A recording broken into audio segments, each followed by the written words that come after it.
today's class we will be discussing the proof of fundamental theorem of finite abelian groups. We can do it by step by step. First we prove lemma 1. There are 4 lemmas. Using that 4 lemma we can prove that fundamental theorem. First we prove lemma 1. So but it states, let G be a finite abelian group of order p raised to n into m. So G is a group, finite group, it is abelian and its order is p raised to n into m. And p is a prime number and p does not divide m. P is a prime number and it does not divide m. Then G can be written as internal direct product of h and k, where h is set of all x belongs to G, x p raised to n equal to e, and k is set of all x belongs to G such that x raised to m equal to e. So also what is order of h? It is nothing but p raised to n. So first we have to prove this. For that, consider h and k. It is simple to prove that h and k are subgroups of G using two-step subgroup test. We can easily prove that h and k are subgroups of G. Now group is abelian, G is abelian, so that h and k are not only subgroups, they are normal subgroups of G. Now we have to prove that G equal to internal direct product of h and k. For that we have to prove that G equal to hk and h intersection k is identity. So first we prove G equal to hk. And h and k are normal subgroups. For proving G equal to h internal direct product k, we have to show that first condition G equal to hk, second condition h intersection k is identity, and we have taken that for that definition h and k should be normal subgroups. So all that h and k are normal subgroups. Now it's enough to show that G equal to hk and h intersection k is identity. So one part is already we have, that is hk is subset of G. That is hk, you know that hk is the collection of elements of the form hk, where h belongs to capital H and k belongs to capital K. So they are elements of G. So hk is subset of G. So give it as equation 1. Now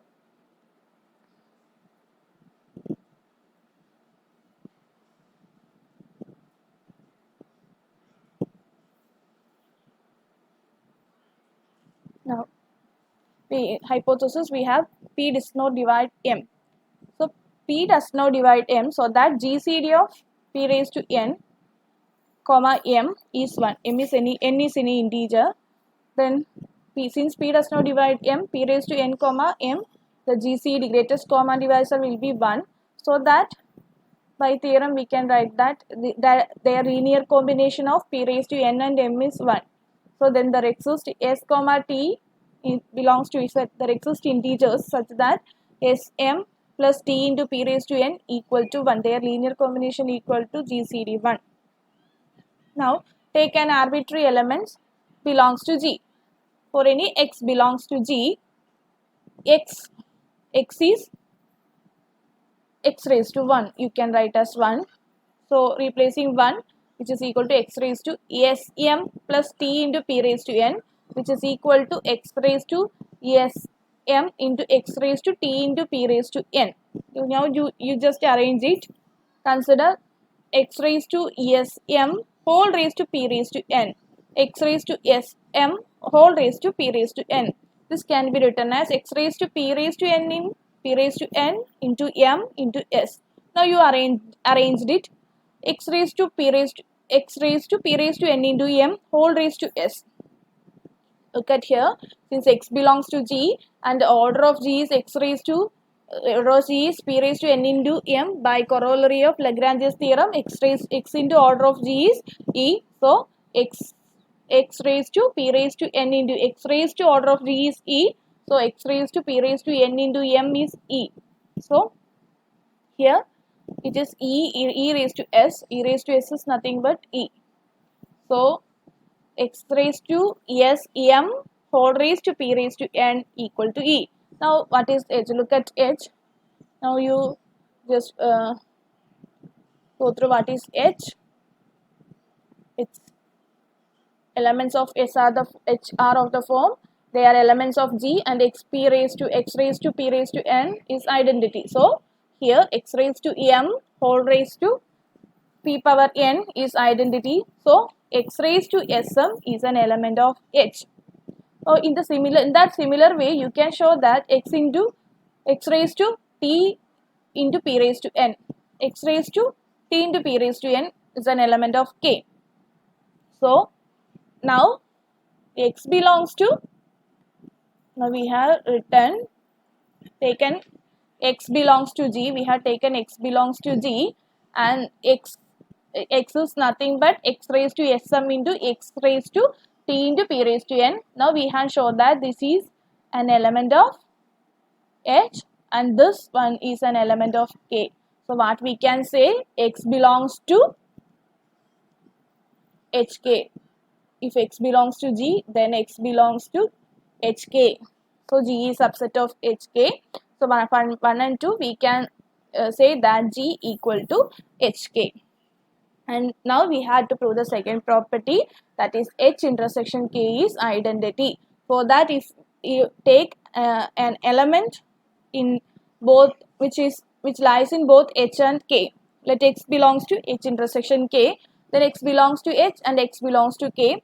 The elements of h satisfy the condition x p raised to n equal to e, and the elements of k satisfy the condition x raised to m equal to e.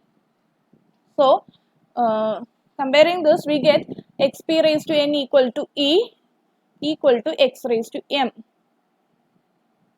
So we have this theorem, if a raised to k equal to e, then order of a divides k. So here x raised to p raised to n is e and x raised to m is e. So what we can say, order of x divides p raised to n and m. That is, order of x must divide p raised to n and m. But think that p does not divide m. So which order can divide both p raised to n and m? So it must be 1. So order of x is 1. So which element has order 1? That identity. So if you take an element belongs to h intersection k, then that element is nothing but identity. So h intersection k is identity. So we can write G as internal direct product of H and K, because we have seen that H and K are not only subgroups, they are normal subgroups, and G can be written as HK, and now we have proved that H intersection K is identity, singleton set identity. So G is internal direct product of H and K. Now finally we have to prove that order of h is p raised to n. Okay. So we have order of g equal to order of hk, because g equal to hk. What is order of g? It is p raised to n into m. Order of hk, by we have a theorem, order of hk is order of h into order of k divided by order of h intersection k. Now we have proved that h intersection k is identity, so order of h intersection k is 1. So order of h into order of k divided by 1. So p raised to n into m is order of h into order of k. So from this, once again, p raised to n into m equal to order of h into order of k. So what happened if this p divides, k, order of k, if p divides order of k.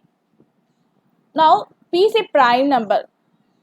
If p is a prime number and divides order of n, group, then K has an element of order P. This is by Cauchy's theorem. We can say that if an element divides prime number divides order of a group, then it has an element, that group has an element of prime number, by Cauchy's theorem. So if P divides order of K, then K has an element of order P. So there is an element, take it as X. So the Rex's sum X belongs to K such that order of X equal to P, that is X raised to P equal to E. So X belongs to H, because elements of H are XP raised to N equal to E. You take N as 1.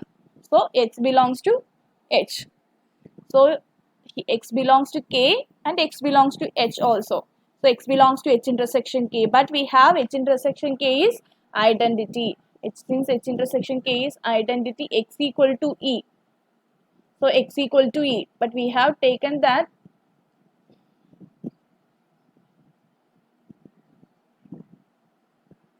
an X belongs to K such that order of X is a prime number. Mark it as equation 3. So X equal to E means order of X should be 1. It is not a prime number. So it is a contradiction. Hence P does not divide order of K. Since P does not divide order of K, and what is the possibility for order of H? Then order of H is P raised to N. Look at this, the form structure of elements of H, XP raised to N. Okay. So order of H, then only possibility is that order of H is P raised to N.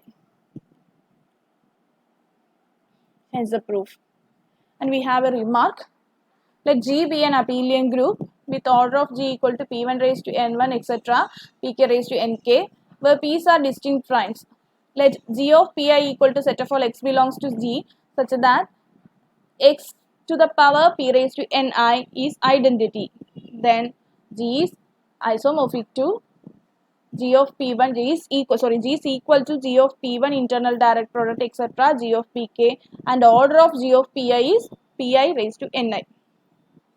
So using mathematical induction you can prove it. In lemma 1, instead of M, you take it is as P2 raised to N1. So if order of G is P1 raised to N1 into P2 raised to N2. P1 raised to N1, prime power. They are distinct primes, P1 and P12 are distinct primes. So this one, P1 raised to N1 does not divide P2 raised to N2. P1 raised to N1 does not divide M. So P1 raised to N1 does not divide P2 raised to N2. They are distinct primes. So we can apply lemma 1, instead of M, you replace it by P2 raised to N2.